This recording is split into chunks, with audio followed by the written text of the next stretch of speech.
Hey guys, we are Arielle, Tori, and Austin, and welcome to This Is How We Mom, a real unfiltered podcast from three mom friends navigating motherhood, marriage, and life in our 30s.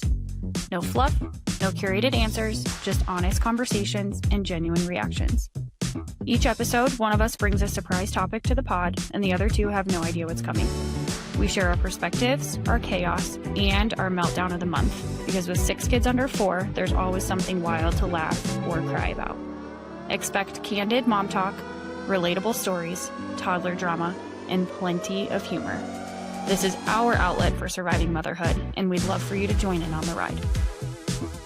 Love it. Also, So, if we only ever have one meltdown of the month with 6 kids under 4, Oh, it's just the best. we should. We're gonna have celebrate. plenty. It's Right. not just one. It's The not saying you most only have one. unhinged. Yeah. It's the We're gonna have best 30. one. We might be top 3. We might pick our top 3. We could, especially you having 3 kids. I'm gonna Yeah. need to start keeping track. Yeah, Mm-hmm. yeah. Yeah. If taking mental note is not enough, then you'll just. I'm My gonna kid put it was in goose notes. eggs one The for minute this I'm like, podcast. Ooh, this What? is a good one. The literal hell are we doing right now? I'm writing it in my notes. Are we qualified? Because that will be, no, when I'm saying that to my daughter or thinking it, being like, what on earth is upsetting you right now? When that mental note comes up, I'm putting it in my notes. I'm going to be like, this will be great for the pod. Yeah. So that's the goal. Yeah. Done. Welcome back. Thanks for Welcome. joining us. I'm going to move that. We are moving into our birth stories today. Yeah. I think that's why this intro is so funny, because it's about to get Real Real, sad. real fucking sad. sad. Well, Yeah. Just real. just real. And why we want to be here. We're about to unfold the hard, the sad, the heartbreaking, all of the emotions that you can wrap into one. That's why we're here. Yeah, because I figure there's just 3 of us, and we have we've wildly interesting and very in-depth birth stories. And I'm like, so does every other mom. And are we talking to each other about those things? Maybe there's a whole community we don't know about. And if there is, like, send us the link. We'd love Right. to join. We need more Invite us, please. We need more reps. But I just don't feel like, I'm like, we have such wildly different stories. And But some people are just quick to share and be like, oh my gosh, it was so great. Like, was it? Deep down, when you go back and like live through it all, was it? Like, Yeah. you have a birth plan, right? Like, you become a mom and instantly everybody wants to say, like, what's your birth plan? What are you doing for this? What's this? What's this? What's this? And it's like, it's a good thing I didn't have And one. not only 'Cause that, mine but would even have never literally, went. mine was wipe off my baby. Like, And that sounds really Not only bad. just a birth plan, but even just a plan to have children too. Like, it starts from when you want to have kids. That all of that it changes real quick depending on like what occurs. Like, Right. because there's definitely like birth trauma, which mhm. we will get into as well, I'm sure. That definitely like prevents you from moving forward with another kid right away, probably. I mean, I definitely feel that way. Yeah. So Or the newborn bliss, which for some of I've us, never felt that. So if you guys have ever felt it, can you Me. please like I'm email gonna me or let you know, something? Logan was the easiest newborn. She was Once I could, crazy, yeah. once I could learn how to feed her, like once I realized how to like get food into her body, Another topic we'll talk about. Right. Breastfeeding. she was the. Agreed. And I'm not saying this because I want to like gloat. Like, she was such an easy baby where like we have this. Hence why we had them so close together. She was a saint. Lenny, not a saint baby. Not a saint baby. Logan. I'm gonna leave it at that. Logan, not No, a I saint think that- toddler. Right? They So flipped. she's paying back for it 100%. I Let me think there's tell also you. that like the idea of like everyone asked me like, how would you have them so close together? And I was like, no, you don't understand. Like, my Yeah. first one was like a little magic child. Like, she was so easy to take along. Our life didn't change, all these different things. And then you have the second. So I think there's like the birth trauma, and then there's also the like this idea where it's like, that's why you have a third, or that's why you have a Mhm, second, because this mhm. baby's so good and so easy. They And always trick you then- into, they always say, like, don't just wait. The first one always tricks you into having another one. Yeah. Mhm. Mine was like, it took us a minute to get pregnant with our first, right? So I didn't want mine far apart. My sister and I are 4 years apart in school, 3.5 in age, and we didn't appreciate each other. We did not appreciate our relationship. We hated each other. Like, she was the younger sister, Yeah, and she does turn 30 tomorrow. Yeah. So happy 30th, Morgan. Oh my gosh. But like, coming from my standpoint, I've never had the newborn experience, right? Like, Right. I had a baby in the NICU That's for also 21 days, 12 days, and 50 days, one in a different state. Like, Mm. there is just like, Yeah. and I think some of that too is what makes you kind of want to, like, in the back of my brain, sometimes I'm like, man, what if we just had one more and we got my husband's infamous for experience, saying, yeah. do you think there's one time that like I'll get to drive you to the hospital and we'll get a walk around the halls? No, Wow. I drove myself every time. Like, every time we thought it was going to be completely different than what it was. But yeah, like, there's just so many stories and so many differences. I mean, you got 3 different stories right here. 3 different stories, 3 different moms, 2 kids, 3 kids, a kid, and 2 angel babies. Yeah. 8 stories really wrapped into 3 people, which is, it's going to get heavy. Like you said, that's what we're here for. Yeah. It's going to get heavy. Today we're going to cry. I don't plan on crying, but I might. Like, Oh. when you really rehash the details, even of like my own kids' birth stories and the things you maybe like don't feel or you kind of block out, to just roll with the punches, right? Like, as a mom, you just handle it. Yeah, you have to wake up and you have to deal with it no matter what you're doing. Mm-hmm. It is what it is. Like, I told Tori, I'm like, are we splitting these up because they're long? And she's like, no, they kind of need to be. Yeah. She's not wrong. Yeah. We're here with our stories for a reason. We don't want to leave details out. Right. So I struggled with pregnancy loss before my first, losing our first angel baby at 10 weeks. And then we had a second baby that didn't make it to the first ultrasound with Logan. So Logan was actually a twin, and we had the sac and the egg and everything. Obviously, there was only one heartbeat, so we knew that we'd lost it. In hindsight, we went to an OBGYN, and the ultrasound tech made a comment, dodged a bullet, something along those lines, like, you almost had 2. Like I said in the last podcast, I always envisioned twins. We have twins on both sides of our family. That was what I wanted. Mm-hmm. And so it was just like hard to hear that. The right comment to say in that instance. No, just because, like, again, coming back from, like, people talk about how hard it is. So, like, everyone considers twins or thinks of twins as like something that's about to be really hard. And like, I don't know. I obviously don't have them, but for me and for my husband, like, that was always a goal or a want or something. So that was like kind of how the journey started. So we lost one at 10 weeks.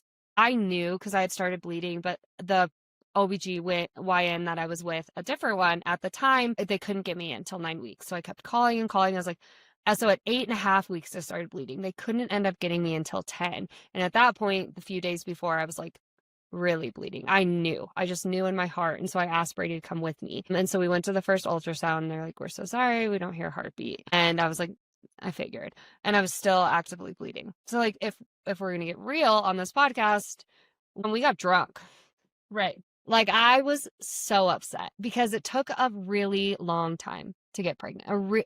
For me, a really long time. Like, we got married in 2019, and we pretty much actively pulled the goalie soon after. Like, 2020, I guess we were like not actively trying, but I was off birth control. And then we were thankful that we didn't have it, obviously, then, because I couldn't imagine having a COVID baby. But like, for a while, all of 2021, we were trying. Mm-hmm. And we lost the baby July 1st. And then we had to go with all of our friends to Nebraska July 4th for that whole week. And my mother-in-law didn't even know we were pregnant yet. Obviously, most people didn't. And so they were all talking about, because we were celebrating our nephew's first birthday, and everyone was talking all about it. And they kept, the people who obviously didn't know kept asking when we were going to try. Mm-hmm. And I lost that baby 3 days before. And I'm like, it was a really, really hard 4th of July. And now, still to this day, every 4th of July, I think about the baby that I've lost. Also had a due date of Brady's uncle, exact same birthday. So every one of his birthdays, I think about our little baby that just wasn't there. So anyways, you never forget them. You never forget them. Absolutely. Yeah. And that's what's so hard is, like, I think that, like, some people discount the loss based on the amount of time that you carried. And I do think I will never, ever say that like a late term loss is the same as Right. a 10-week loss. It's not. But when you try so hard and you have that idea and it's like still a loss. yeah, when it's like Yeah. on the table, it was really hard. And I was sure that like because I was on birth control for so long, because I made like irresponsible decisions, or because I waited because I was never in a hurry, that is why I wasn't supposed to have kids. So that having the loss first was actually like really, really hard, because it's like, I'm never supposed to have kids. This is just about to be a long journey of losing children. People also do say, you see those 2 pink lines and everything changes. Everything. And mentally, 1,000% that's true. Yeah, like the minute you think see about 2 it. pink lines, and for you as the mom, like everything changes even before you get to tell dad Yeah. that you're gonna be a dad. Like the emotions and like the I'm pregnant, like the everything that goes with it. I can't drink. I need to do this. I need to do this. Like everything changes. Yeah. So it is a loss is a loss. And I think people do, like you said, discount that. Yeah. So anyways, so then we did find out we were pregnant with Logan, and we did hear that ultrasound. And for me, that whole entire pregnancy journey was the assumption that I was going to lose it, because I am a negative person. So like the whole time I wasn't like really embracing it or anything like that. I just got a new job. I was busy and tired and sick. So I was just sure I was going to lose it. So they saw the developing sac in the ultrasound, but there was only one heartbeat for the first girl, and that's Logan. So I also ovulate really funny, so at different times, alternating months. So that's why, come to find out, it was so hard for me to get pregnant, because I kept missing my fertile window. But after our loss, it took months to get pregnant, and then I only started tracking with those like pre-mom and daily sticks. If you are having a hard time getting pregnant, I am not a doctor, but it might be missing your ovulating windows. Those pre-mom sticks were a game changer. Like with Lennon, I got pregnant that same month. The minute I started tracking, the first month I got pregnant. Like I really do think that that's a game changer for people who ovulate off. And to understand that like you can't get pregnant whenever you want. No, there's a few days a month that it can happen. Yeah. So like if you, that can be a whole nother topic, but like yeah. I'm gonna let you know, I would have taken a lot less plan B.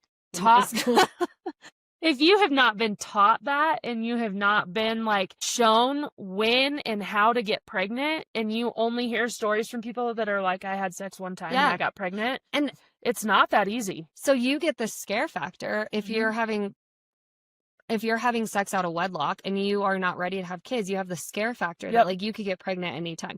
Absolutely not true. So for me, I was on birth control actively, and I did take plan B because I was like sure that it would just happen. Right. And so it is crazy to think that like I have a 48 hours, maybe 72, maybe to get pregnant in my entire cycle. Well, that was news to me. If other people are learning that in like health class, I did not.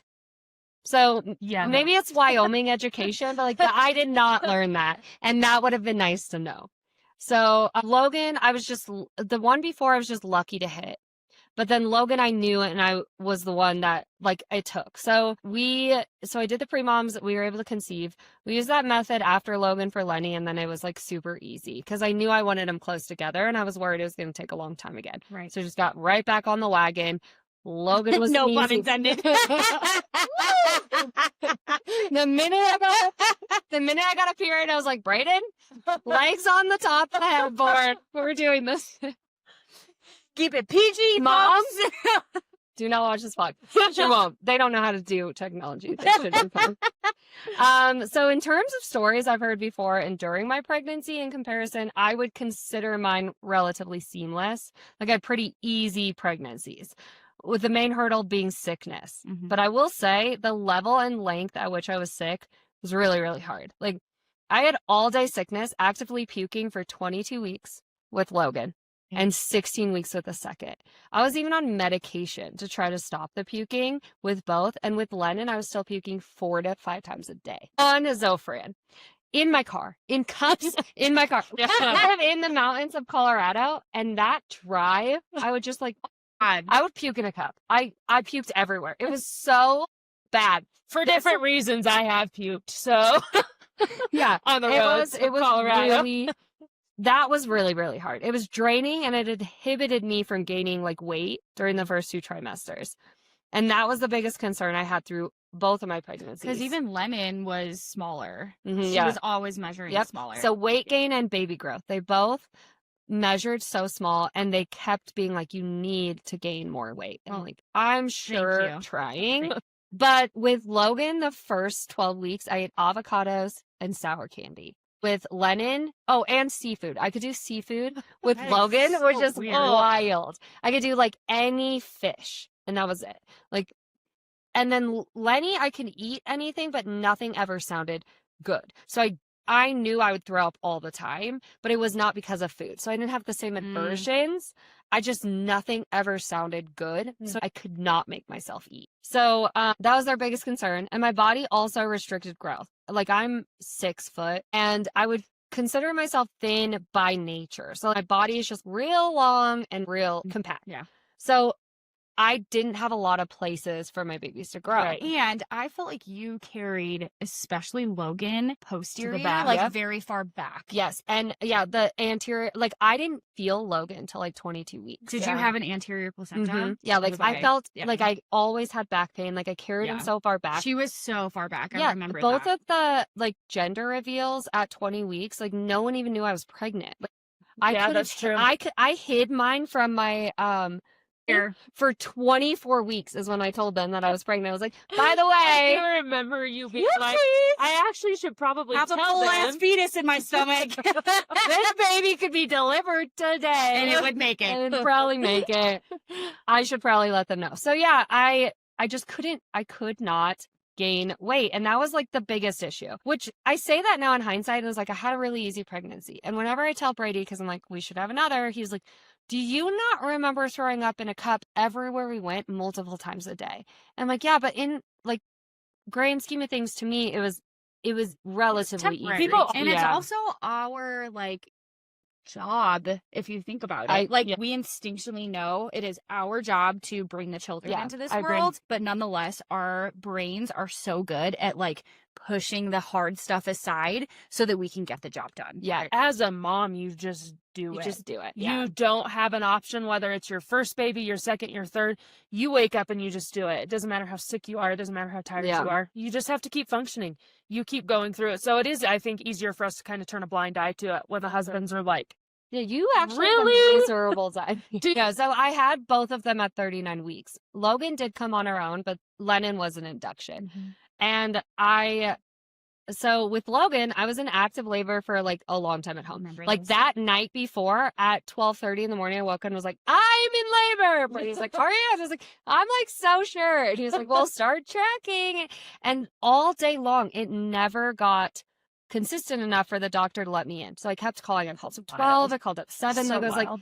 and I was to the place where they were coming every 7 minutes and lasting 2 minutes. And that happened for 2.5 hours, every 7 minutes. So I was like, it's not 5 and 1, but it's 7 and 2 and it's consistent. Can I please come in? And they're like, it's false labor. I was like, I don't think it is. But it was my first, so I don't know. So I admitted myself, basically. I told them I am not a doctor, but I am in labor and I'm coming in because I live in the middle of nowhere right. and I pass out / throw up to blood and anything else. I cannot deliver my own baby. I will not be there for the ride. I have to come to the hospital. That was my only birth plan. Like, everyone's like, you talk about your birth plan. I was like, I literally. I just need someone else to catch my baby. No, I said, I hope Right. the doctors know Not what my they're husband. doing. My only thing is you have to wipe it off before you put it on me. And people were like, that is so insensitive. Her. But in my brain, I was like, this is going to be the most special moment in my entire life. I need to be there for it. Yeah. Conscious. Yes, Yes. Like, I was like, I will pass out if there is a baby full of goop and stuff on me. I'm passing out. I know I will. And they're like, you won't when it's the miracle of life and it's yours. And I was like, do we want to chance it? No. This is my only birth plan. Let's Just try it out, folks. I was like, see where yeah, this but goes. do I want to miss it because you're sure I'm not going to miss it? Like, I would just like, wipe it up, put it on me. Just do a quick rundown, real quick.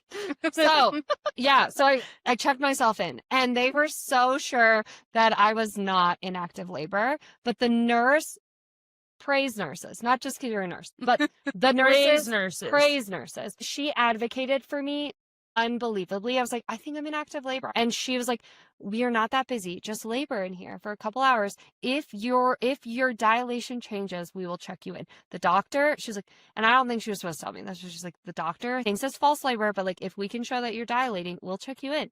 So I labored in a bathtub, which love So hot great. tubs. So I do think it's a little strange that you can't hot tub the entire pregnancy and then you go in. but then it's cool just to cook it. Yes, and then you come in for delivery and they're like, do you want a hot tub? That's actually a really good point. I didn't even think about that. This is the first thing I thought about. I'm like, what do you mean? Can I have a fucking cocktail too? Like, I've been avoiding my hot tub for months. Like, what do you mean that I can just... So I watched the Nuggets game. I sat in a hot tub. And an hour and a half later, in the hot tub, I finally got out. I was pruny. And I was a free. So I was like, show and change. The doctor still wanted to send me home. And I was like, no, but like, I'm dilating. And that's what I said. I was like, I am in so much pain. I live an hour away from this hospital. I did show dilation change with nothing. And they're like, we'll send you home with a medication. And when you take it, you'll fall asleep. And when you wake up, you'll be out of the false labor. And at the time I get home, right, I will be in active labor because I live an hour away yeah, with no cell phone service. So I said, is there any other alternative? Because honestly, I'm going to get Brady's going to get us a hotel because I'm not going to be far away because I know, my intuition just knew. I was like, I am in labor. And so she was like, we can also give you a shot in the ass. Same thing as the like oral medication. And you can just sleep here because again, we're not busy. Sleep here. And you should sleep for 4 hours. You'll wake up and you're not going to be in labor anymore. We can send you home. I was like, let's do that. We're already here. So we both fell asleep. An hour and a half later, I'm pushing that trigger button like I was like, I am in labor. And I was a 6.5. An hour and a half later, I was a 6.5. And I was like, okay, well, I'm so glad that I didn't just drive up the highway for an hour each way to be in active labor if they're not make it. Anyways, really, I got the epidural. I was in great shape. I labored. I had the baby the next morning at like 8:30 or 10:30 in the morning. That's not bad at all. And I checked in, not even allowed to check. At 1:30. You checked yourself in. Yeah. 1:30, the doctors agreed and checked me in. I had the baby at 10:30 the next morning. And to be able to say, again, I'm not a doctor, but I told you so. Yeah. Next episodes, mother's intuition. And advocating for yourself. Yeah. Huge. Also, the OBGYN had 7 different doctors. The one I went to, not one of them was there. And they did tell me. I was like, don't you think that's something I should have known? Like, I don't know, prior to birth. And then also, this was an option. Why do we establish care then? Like, that shit drives me crazy. Oh, yeah. Like, why do I we establish care? Like, they want you to see every single provider because they don't know who's going to be on when you deliver. But apparently none of them could be on. Like, and there's like 7 that took vacation. There's a 7. lot of doctors. Yeah, it was 7 at the time so that I you're telling delivered. me that Not- none of them are none here of them? today? Or none of them want to work a Saturday night. Well, I'm sorry. So then why I don't the want to fuck be do we here. establish care then? Yeah. Right. Why? Why don't I just go to a random hospital? I traveled at 36 weeks with Logan, and they were like, no, but you're not going to be close enough to your hospital with your established doctor. And I was like, can't all OBGYNs deliver my baby? 100%. I mean, it's also like it goes with. But like, that's why you they having don't. predisposing like Yeah. medical conditions. Yes, predisposing like pre-existing. pre-existing like the fact that Logan was a twin, and that they assumed that sac would dissolve on its own. Well, it didn't. It did. Right. But Fast that forward. doctor didn't know. So my 40-week, they call, the OBGYN's office calls and is like, are you still coming in for your 40-week appointment? And I said, I mean, I can, but my baby's sitting in my lap right now. Like, I had it already. And so that rubbed me the wrong way, but I was like, okay. And then it was my first. So I didn't know that you're not supposed to bleed after a certain time. I was still bleeding at 6 weeks. I also knew that you had to get a check-in at a certain point, but they never called me and scheduled one. I thought that was their job. Lack so I of was waiting. communication. And so at 6.5 weeks, I finally called. I was like, hey, I'm still like bleeding like a lot. It's 6.5 weeks. Like, am I supposed to get a checkup soon? They're like, oh yeah, you should have had one at 6 weeks. I was like, okay. They couldn't give me until 8. Still bleeding at 8. Come to find out, there's still that other sac or something. They couldn't say what was inside of me, but there was retained stuff inside of me. So I had to get an emergency DNC. And I was just so frustrated because I was like, this doctor wouldn't have looked for an additional sac. So anyways, the birth experience, and I had an episiotomy. And I was like, okay, I don't really know if that was a good birth experience or not, but that was mine. So that was with Logan. And again, it was your first. So it was the again, first. you I don't know any different. Yeah. But I also had no maternity leave because I started my job 9 months before I had the baby. Because it was 9 months, not a year, there is a clause that didn't allow me to have maternity leave. So I had to exhaust all of my time off, and I still had to go back to work at 4.5 weeks. Ugh. Thankfully from home, but 4.5 weeks with a newborn and bleeding when your husband has to go back 2 days after the birth, that was wild. Another episode. Leave in America. Yes, it was nuts. So yeah, hindsight, that was Logan's birth story. And then she was like a little angel baby. Like, I'm not kidding. Well, one, we can talk about milk supply and pump it. She wouldn't latch. That's a whole We had milk and episode. yeah, we had like a lip and tongue tie. We got it fixed, but she was a lazy eater. Both my girls, lazy eaters. So she would not eat off the boob. So I pumped and fed exclusively for like 9.5 months with her. But outside of making sure she was fed, she was like a little saint baby. So then I knew I wanted to right away. So we got pregnant with Letty. I was still puking 4 to 5 days on medicine, but she also came at 39 weeks, but with an induction. And with Lenny, it was just like a breeze. Like that induction, like you hear horror stories about inductions. I'm sure that they're all different, but mine was a breeze. I literally went in at 7 a.m. and I had the baby by 1 p.m. And I went in at a 0. It was crazy. That is crazy. So my blood pressure did drop to a very low. So like I have low blood pressure in general. So like I always put it on my chart. Like my blood pressure is very low all the time. Like I promise I'm fine. But it dropped and they're like, are you going to pass out? Are you going to pass out? And I was like, I don't think so. And then when I was pushing her, her heart rate started dropping and like leveling out on the monitors. And I kept looking at Brady and being like, are we okay? So they cut me again because they need to get that baby out, which is great, but that's really hard on a mom for recovery. So I had 2 episiotomies, like full on stitches, the whole thing. Which is crazy when a lot of doctors in this time don't believe in those anymore. And I had 2 different Those are doctors. kind of like I had 2 different doctors And you that know did it at why? different times. Because there's studies that show that you tear more. Mhm. Because if you think about it, if take like a piece of fabric, for instance, you take a piece of fabric and you cut it, and you have tension on both sides. And It's you gonna cut keep it, it's tearing. going to keep tearing. Right. But if you're just pulling the fabric without an initial cut, it's going to tear a little bit, As but it's it not going to needs. tear as much as Right. if you initiate a cut. So true. So there's so much more trauma to the tissue itself. At the end, and they're like, we cut you, baby's here. But other than that, like it was really, I was just so disconnected from London. And I remember talking to you, and I think I talked to a few other friends. I was like, I know this is my baby. I know I love my baby. But I don't have the knee-jerk reaction when she cries. Mhm. I was like, this doesn't feel normal. With Logan, still, if she cries, I want to run to her. If Lennon cries, I'm just like, she's crying. And it was really, really hard because I was like, I don't feel like I'm going to off myself. I don't have depression. I was just like numb. Like I wasn't sad. I wasn't feeling like I was going to hurt myself or my baby. I do remember this one time where I had both of them in the bathtub, one in Lenny and the little like baby thing, obviously. And I am having like very vicious visions that I'm just going to let them drown. Like, welcome to the morbid side of this podcast. So bad. What is The shit people don't talk about. Yeah, aren't we supposed to do trigger warnings? No. Sorry, trigger warning. I just felt I didn't think I was going to drown them. I just thought that they were going to drown. I wasn't going to step in. And I got so scared. And I just remember calling one of my other good friends. I was like, something is wrong with me. And she's like, I had horrible postpartum depression. I did not know until like 8 months. I did not let myself know until like 8 months. And I had to get on medicine. She was like, just go in and ask.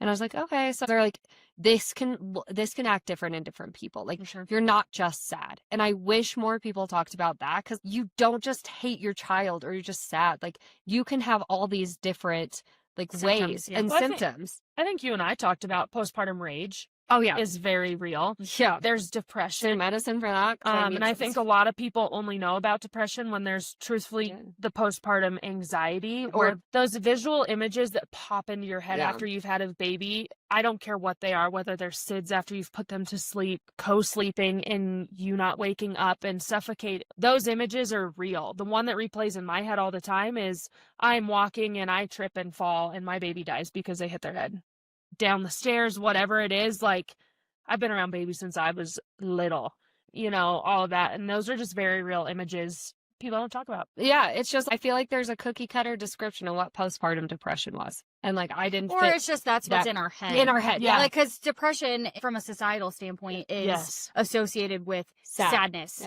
fatigue, suicidal ideation, just isolation, all of those things. Like, but it's so much more complex than that. Yeah. It is. And you only know that if you seek help. Or if you're like clinically involved in it so that but like other than that, it's not like a well-known thing, So I definitely had it. I definitely like this disconnection, this concern, like this like not concern of my second the way I had with my first. I knew something was wrong. And the paranoia was just like through the roof. So I got on Zofran, Zoloft. Whenever I try to wean off of it, I still have horrible highs and lows and weird paranoia. And I'm like, I'm not done yet. And I don't know if my body has like gotten back. I've read that it takes 2 years to get your hormones back to normal. And for Logan, I already had a second baby before I was even at 2 years. And with Lennon, we're not at 2 years yet. So I am just trying to trust my body and give myself some time. But like, I've always been like anti-medication, all facets. So this has been really hard to like acknowledge that something was wrong and then actively treat that issue. So like Logan, it was the physical thing. I was like, please, can my body just bounce back to normal? And then Lenny was like, please, can my brain stop tricking me into thinking that I don't love my second child, frankly. And those are the postpartum takeaways for me, is like, now I'm in a really good place. And obviously you know that you love both babies as much as the other baby. And there's so much love there. But the only thing I would take from my birth story is like, one, some people don't talk about that there are people who are viciously sick. And it's not just like the first trimester and you'll get over it. Like, where it's just a part of pregnancy and then you get over it, and like the second trimester is a breeze. We need to give pregnant moms so much grace, because like it is like I didn't stop working. I didn't stop with the second, especially, like nothing changed. Right. I was still good, but I was so sick the whole time. And then afterwards, like, we have to give ourselves some grace, because postpartum is really hard, either mentally or physically, in my opinion, for everyone. And so like I got both. Like, I don't know if it's a blessing or a curse, but I've seen both sides now, that I'm like, you would think I know what to expect if I have a third. Well, and people... And then I won't know what to expect. Another thing people always talk about constantly is the bounce back. And, like, we kind of need to, like... That's another topic. Not a thing. Stop judging the bounce back. Bounce back, right? That's like, another topic. Yeah. What are we bouncing back to? You'll never be what you were. No, our bodies change. Yeah. Like, it's just... Honestly, anatomically, they change. Oh, yeah. They do. I'm always... expand and they don't go back. No, I'm always gonna have a little bit of a belly pooch, always, because my uterus sits behind it, and my uterus like had 2 babies. It's just hard for them to go back up to what they were. Virtually impossible. It's a miracle. I mean, like, we are bringing, and you know what, we were bringing miracles, into this world. It's so worth it. All of my birth stories say it's so worth it, but like, people, I think, are quick when you have like very hard, scary stories to think that like you focus on those, but then it's like, I had a good pregnancy. And then I look back and I was like, but it was also hard and scary mentally or physically, because we're all very different. And we're bringing human life into this world. It's scary. And it's really hard on the women to do. All right. Well, that's enough wisdom for one day. Go hydrate, call your mom, and hug your babies. And hey, give yourself a little grace while you're at it. Catch us next time. Same place, same chaos. See you later.